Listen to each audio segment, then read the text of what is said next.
Takže ahoj, vítám vás u mého malého tutoriálu na to, jak vytvářet hry, no spíš na ten program, protože to bude v příštím videu, takže jmenuje se to Game Maker, ten se, že to je Game Market, ale to jsem si splet, takže si otevřeme nějaký prohlížeč, já už tady nahrávám jedno video. Jmenuje se to Minecraft první díl, plus má informačka, takže tohle taky nahraju přes tenhle kanál.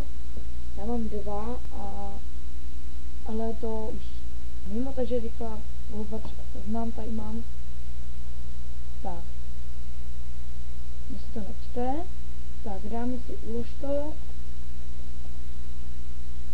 to, komu se to nebude chtít hledat, tak já ulož to dám do popisku video, ale to fakt už je to nebudeme rozebírat.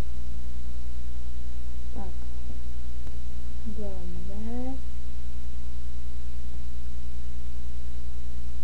Maker 8.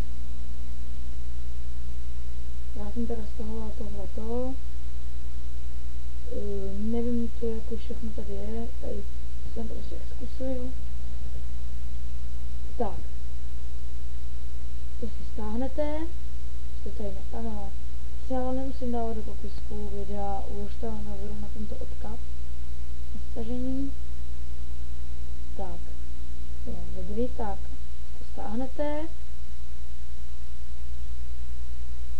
Já už to tady mám stažené soubory. Tohle to není ono, to jsem zkoušel něco jiného a to nešlo. To je stará verze.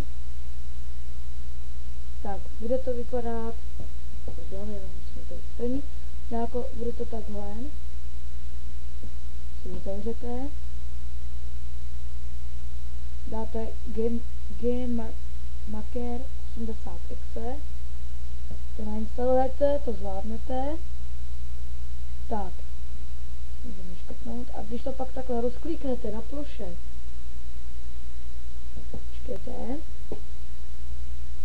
když vám otevře tohleto, já se s tím moc nevyznám, ale to učkrtnete a v té složce máte crack a ten si zapnete.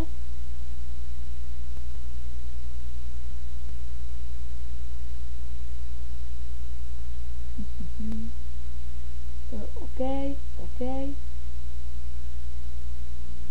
Tak a máte to. A přes tento program se dá vytvářet hra. Já jsem to teda ještě nedělal, takže já vám nepovím jak.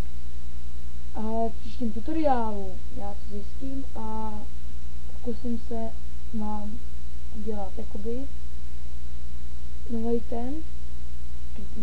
Já se v tom teda nevyznám, já ale ještě na to pořádně kouknu. A tak. No, takže doufám, že jsem vám pomohl tím tutoriálem a ahoj.